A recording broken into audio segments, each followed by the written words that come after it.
DM Sitapur Raja Ganapathi R के दफ्तर आने से पहले फरियादियों की लंबी लाइन लग गई थी। इस भीड़ में एक फरियादी हमको मिला जिसका नाम परशुराम गुप्ता है। उसने ये भी बताया कि वो सुबह 9 बजे ही 60 किलोमीटर पिसावा से सीतापुर दफ्तर डीएम से मिलने आया है, इस उम्मीद से कि डीएम साहब उनका काम जरूर करेंगे। इसके पहले भी कई डीएम के पास आ चुके हो कार्रवाई, इनसे क्या उम्मीद है? इनसे हमने इनका नाम सुना है कि ये तेज तर्रार जांच और जनता को संतुष्ट करते हैं, अपने स्तर से जांच करते हैं, तभी हम आए हैं यहाँ। कहाँ सुन लिया ये गांव-गांव प्रचार हो रही है कि डीएम साहब अच्छे आदमी आ गए। परशुराम ने हमको ये भी बताया कि ये लड़ाई उसकी नहीं, वो गांव के बच्चों के भविष्य के लिए लड़ रहा ताकि गांव के बच्चे पढ़ सके। इसके लिए उसको कई बार दबंग धमकी भी दे चुके, लेकिन वो खामोश नहीं हुआ, लड़ाई जारी रखी।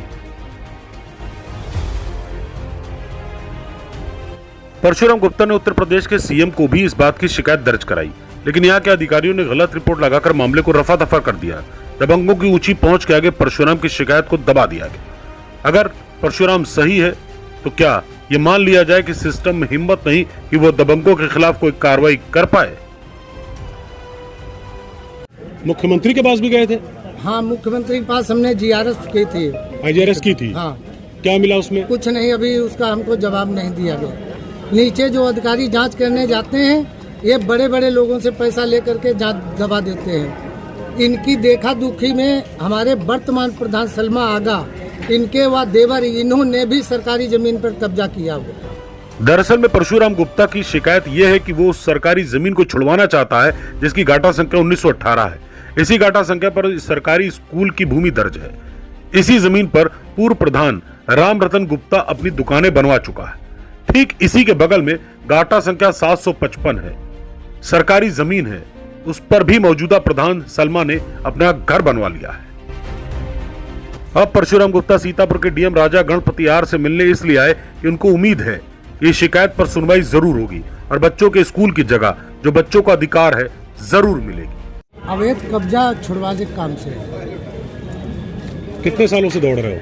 हम दौड़ रहे हैं करीबन 5-7 साल से। क्यों छुड़वाना चाहते हो? ये सरकारी जमीन हमारे ग्राम सभा प्राइमरी स्कूल की है, उसको लेखपाल ने नाप जोख करके हमको दिया है। गाटा संख्या 918 में पूर्व प्रधान अपनी दुकानें बना करके और उनको किराए पर चला गए। इसके पहले भी कई डीएम के पास आ चुके हो कार्रवाई, इनसे क्या उम्मीद है? इनसे हमने इनका नाम सुना है कि ये तेज तर्रार जांच और जनता को संतुष्ट करते हैं, अपने स्तर से जांच करते हैं, तभी हम आए हैं यहाँ। कहाँ सुन लिया ये गांव-गांव प्रचार हो रही है कि डीएम साहब अच्छे आदमी आ गए। कौन प्रचार कर रहा है? जो लोग यहाँ आते हैं वो लोग गाँव में बताते हैं। उनके काम हो रहे हैं क्या? हाँ, बिल्कुल हो रहे हैं। या खाली ये सुन रहे हैं और कोई काम नहीं कर रहे हैं? नहीं, काम तो कर रहे हैं, ये हमने सुना जरूर है। इसके पहले इतने डीएम आए, उन्होंने किसी ने नहीं सुनी? नहीं, किसी ने नहीं सुनी। हमने लिखित में कई बार प्रार्थना पत्र दिए, कोई नहीं सुनवाई। उम्मीद है कि ये सुन लेंगे? हाँ, उम्मीद तो है, तभी आए। अब देखना ये होगा कि परशुराम गुप्ता की टूटी हुई इस उम्मीद पर सीतापुर के डीएम राजा गणपति आर कैसे भरोसे की उम्मीद जगा पाएंगे। Bureau report, star news.